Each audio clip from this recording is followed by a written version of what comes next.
Hi, this is Michelle Tefertiller coming to you from the campus of Highlands Latin School in Louisville, Kentucky. I have worked for Memoria Press Schools Division. That's what I currently do, working with schools to implement the Memoria Press curriculum and to teach teachers how to teach.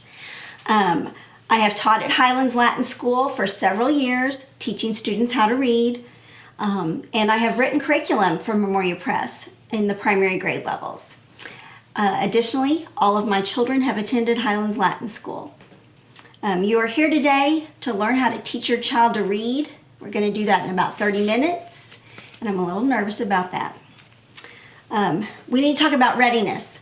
So before you embark on reading instruction, you need to be sure that your student has the phonemic awareness skills that make them reading ready. Those include rhyme. Does your child know how to rhyme? If you say cat, fat, can they add another word that rhymes with that? Do they know some of their letter names and letter sounds? They don't need to know all of them, but they need to know a few. Can they sit and listen to a story, a complete story? And then when it's over, can they answer a couple of simple questions about the storyline? That will tell us if they can sit and listen to a brief lesson and engage with you on that lesson. Can they write some of their letters and numbers? They don't have to be able to be a perfect penman, a person who writes with perfect penmanship, but they do need to be able to write a few letters correctly. For a complete list of all of the readiness skills, you can find that at memoriapress.com on the kindergarten full curriculum page. I just listed a few of the main ones. Reading, aside from being reading ready, reading is developmental. So children from as young as 3, now that is very rare, but some children as young as 3 through children at about age 7.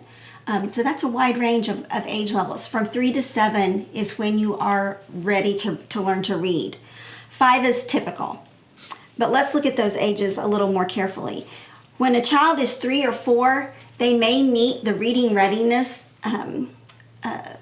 benchmarks, except for the writing. You can still begin reading instruction at that age if you are certain that they are ready, but for a child that young, you need to be sure that the child is kind of guiding those sessions, not you saying, okay, let's do reading now.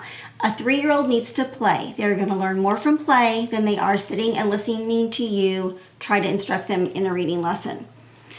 So that you have the 3 or 4-year-olds that aren't writing. You have the 4 or 5-year-old age group that don't meet the reading readiness benchmarks. And then you have the 5-year-old group who meets the reading readiness benchmarks. And then the 6-year-old or higher who, whether or not they meet those benchmarks, it's time to get ready and start teaching them to read anyway. No matter which group they are in, they are going to need phonics. Phonics instruction can help all children learn to read. Phonics knowledge positively affects decoding. So without decoding and phonics skills, students are relegated to learning words by sight or by whole word, which works to a certain point. But when reading becomes less patterned and predictable, the sight word or whole word method, the reader falls apart. They have to have some phonics to go with that because context clues are important, but students need to learn phonics to be able to decode. I've been given the sign to reintroduce myself because several people have joined us, just joined us. I'm Michelle Tefertiller, and I'm coming from the Highlands Latin School campus in Louisville, Kentucky, teaching you how to learn to teach your child to read. So hopefully you're in the right place. If not, you're going to learn how to teach your child to read. So as I was saying, they're going to need phonics. And Anderson did a study back in the 80s, and he listed it in his book. I think it was called Becoming a Nation of Readers. And in that book, he said phonics should be, number 1, it should be done early. So do it when they're young. Not 2, but do it when they're young. Make it simple. And finish by 2nd grade. So those 3 things, those 3 points are all included in the First Start Reading program. We're going to begin early. We're going to begin when they are 4 or 5, 4.5 or 5. We're going to be systematic and have a mastery-based approach, and we are going to finish by 2nd grade. So do we need phonics instruction in primary grades to empower the students to be readers and spellers? Yes, we do. And let's look over those age categories again and talk about exactly how to teach your child to read if they're in each of those categories. We're going to start with the non-writer, the very young 3-year-old. There are probably very few of you tuning in today who have one of these. This is very, very rare that they are 3 and still 3 or even a young 4 and really reading ready. But should your child be in that category, you can use the alphabet flashcards, which I'll show you. I have a few of them here. Here's a set, alphabet flashcards, and you're going to use classical phonics, which is the reading compendium that we use in grades K through 2 to assist us with our main phonics program.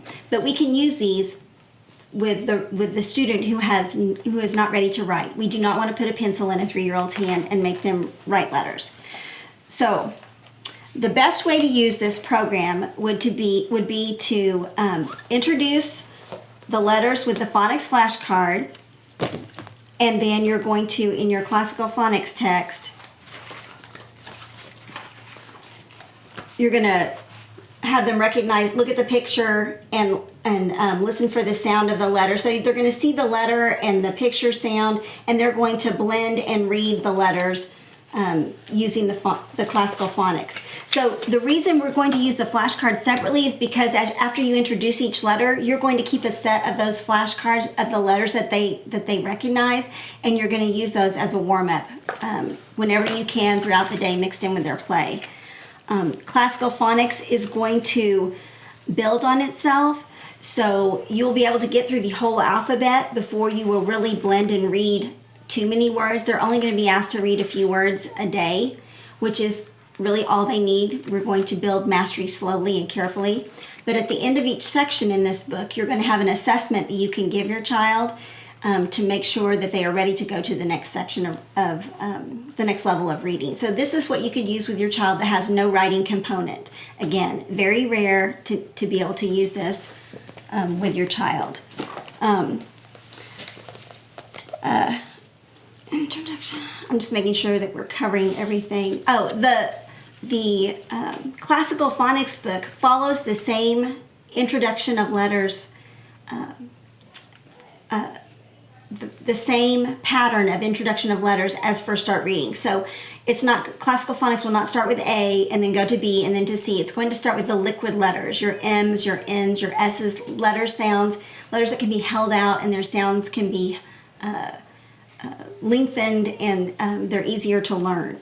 So that's the format that classical phonics follows. The assessments at the end of classical phonics of each section can be used to help gauge if they're ready to move on. If you get to an assessment in classical phonics and your student does not show that they are proficient and can blend and read all of those words, stop and just spend time in that section. There's nothing wrong with review.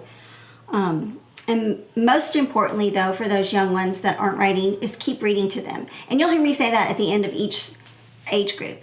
The most important thing to making a reader is that you read to them. They need to be hearing the language. So read to those little ones and read aloud to them often. Okay, so we talked about the non-writer, the very young non-writer. The next section of burgeoning readers is the 4 or 5-year-old who is writing and can write, but maybe isn't reading ready. They don't meet those reading readiness benchmarks. This is pretty common. And for this age, what I would suggest is the junior kindergarten program that Memoria Press has. That's going to build their phonemic awareness. It's going to be easy to follow. They're going to give letter and sound. They're going to teach letter and sound correspondence with the writing component, but that's where they stop. It's not going to continue on with blending and reading. And for the junior kindergarten program, you're going to need You can use that same set of flashcards that you used for the 3 or 4-year-old for letter introduction, but you're also going to use a set of alphabet books. There's alphabet book 1, and then there's a book 2. Instead of having a big fat book that includes the whole alphabet, we broke it into 2 smaller ones that are nice little goals for the student. So they complete something, and then they're ready to go to the next little bit of learning to complete it. So for the alphabet books, the curriculum manual is going to tell you exactly how to teach the material and introduce it. But basically, you're going to introduce how to recognize the letter, how to hear the sound the letter makes, and then they're going to learn how to write both uppercase and lowercase letters in manuscript.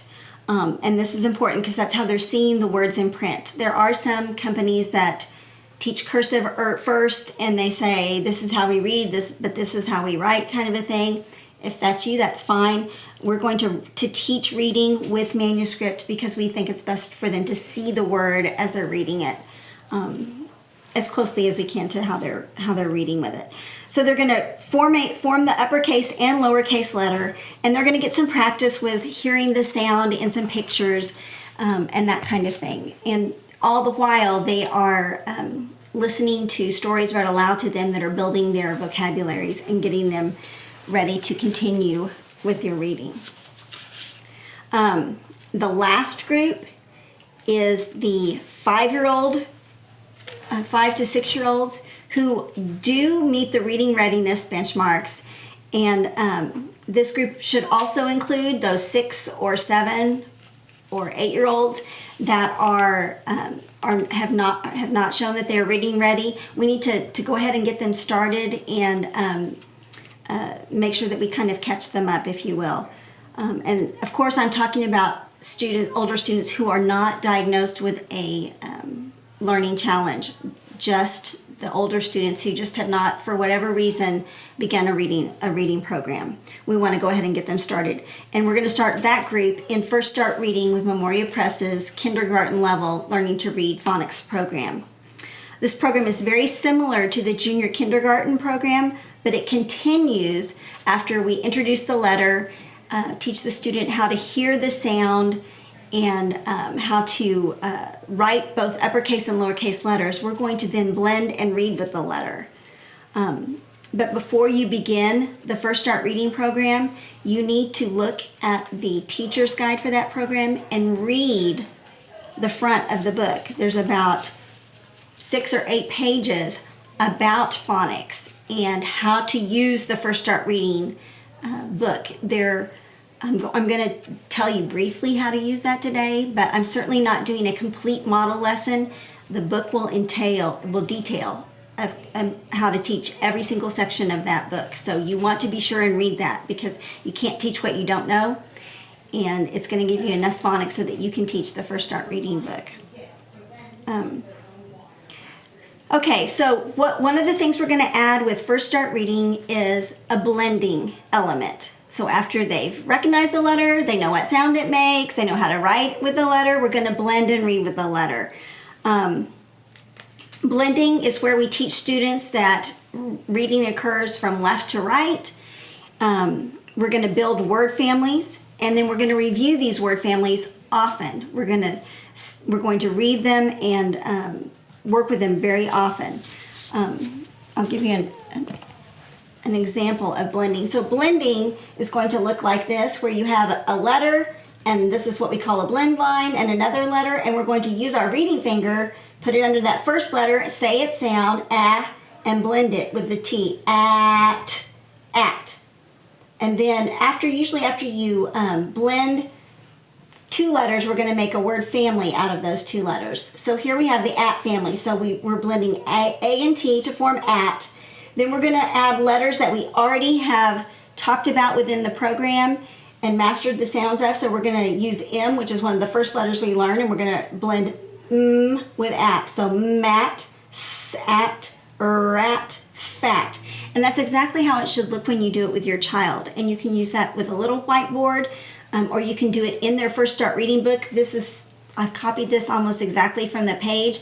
I like to use it on a whiteboard instead of just in their book, because this allows them to look and see it with me rather than in their book solely. We're going to get to their book in a minute, but this part I like to do just with them and me.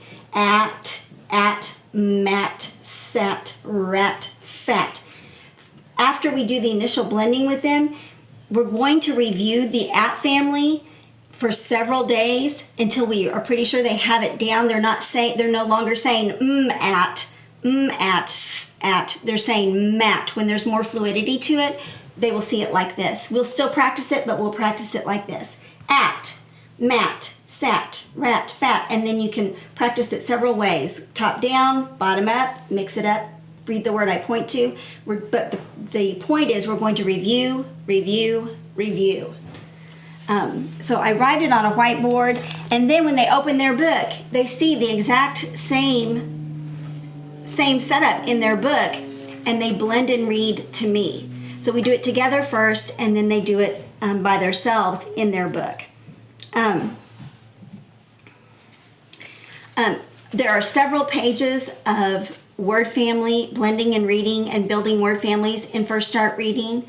Those pages build on each other, so as we learn more consonants, we don't stop the at family with those 4 words that we did there. Every time we add a consonant that can build a word to add to that family, we're going to review that family. So we are building word families from the first 2 letters that we learn, A and M, and we are making several of those, so there will be lots that you can practice. I suggest every lesson, whether it's reading or just reviewing, that you start every lesson with reading word families, because the more they're reading them and saying them, they're hearing that rhyming element, which is again helping their phonemic awareness, but it's also helping them to see those words and get used to reading them reading them with fluidity and speed. So we have blending, and then the next element that's new in First Start Reading is we have stories. So we're not just building word families and reading word families, we're also reading sentences and stories. Stories are phonetic at this stage, so they're not all the most exciting reads of your life, but they are phonetic and important. They're built into the First Start Reading curriculum. And the Memoria Press Curriculum Manual also schedules for reading practice other phonetic reading besides just those stories, because students that are learning to read need to read a lot. They need more than just the stories in First Start Reading. So we have added Fun in the Sun, which is a book that has only CVC or consonant vowel consonant, so 3-letter words. It has only 3-letter words. Scamp and Tramp also is similar to Fun in the Sun, for reading, because it has short vowels only in Fun in the Sun. Scamp and Tramp also has short vowels only, but it also has consonant blends and consonant teams. So they're still getting that short vowel practice, but they're getting more advanced consonant blends. And then there's Soft and White, which is at the very end of kindergarten, and this is where students are transitioning between magic E, the long vowel sound of magic E, with the short vowel. So there's about a 9-week period at the end of the year where we transition between short vowels and long vowels with magic E's. And then the other phonetic reading practice that we schedule in are the EPS primary phonics readers, this little red set.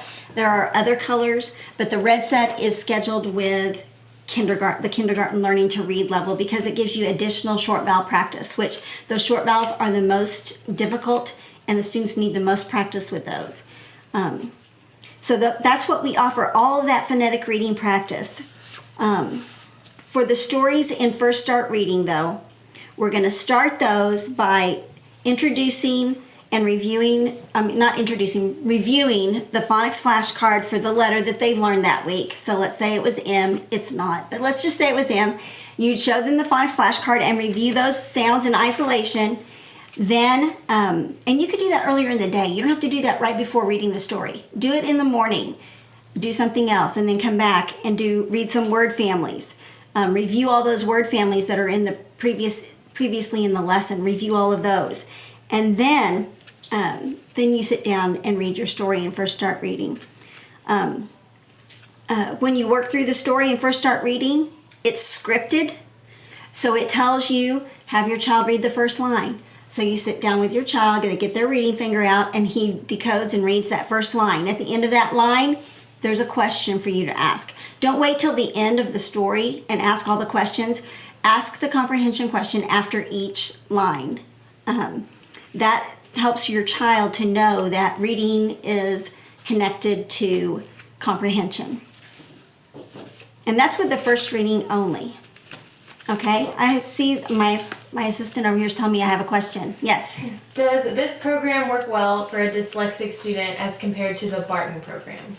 It does, and in fact, I have recommended the Barton program several times with my own students in kindergarten that have been through this program already. It's hard for a student in First Start Reading to be diagnosed because this program is exactly what you would actually do for a dyslexic student at the beginning of their reading career. So where I would begin to see elements of dyslexia were in the reading of Soft and White and Scamp and Tramp.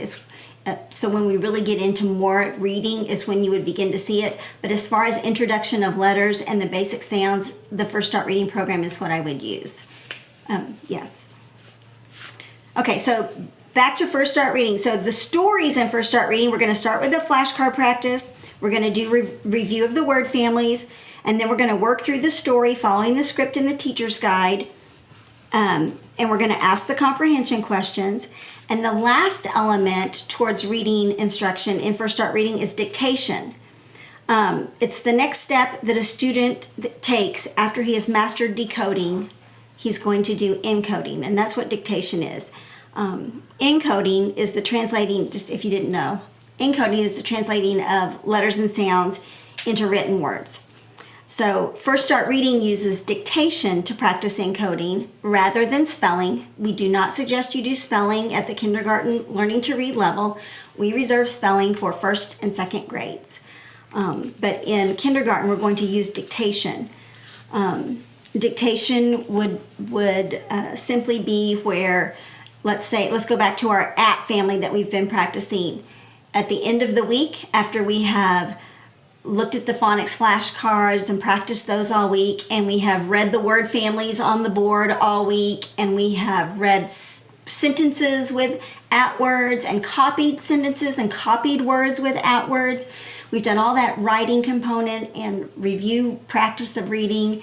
We're going to then dictate with those words. So your dictation will cover words that include the letter that was introduced in the lesson, as well as practice a few common words that were introduced that week in order to make the reading more readable, more exciting. You can't read anything that doesn't have a few words that break the phonetic rules or are too phonetically advanced for you. So those are introduced as common words and practiced as well. I did want to show you one other book. I don't think I held that before. Did I hold up this one before? Phonics from A to Z is a great book to have for the very young, 3 to even 5 or 6. If you're building phonemic awareness with your child, it has a lot of different, just even oral games you can do in the car, things you can just do. You don't have to be sitting at a desk doing them, but things you can do to build phonemic awareness in your child and get them ready to read. It also has some ideas for the very beginning reader. After that, you would want to look at their next edition, which would have suggestion for building phonics within spelling for your older child. But for the littles, we use Phonics from A to Z. I'm trying to think, is there anything else I didn't cover? I hope I got kind of the how-tos of what you would do if your child is getting ready to read and learning to read. It was a task, I'm telling you, to get it done in 30 minutes. So I hope you understood everything I said and it made sense, and you feel confident and ready to teach your child to read, whether they're 3 or whether they're 6. I would say build their phonemic awareness skills, let the younger ones guide you, and the older ones, you need to get busy with them. For all of them, though, the best thing you can do is read to them. Read, read, read. Read 2 levels above where they are able to read on their own, and read to them. That makes a good reader.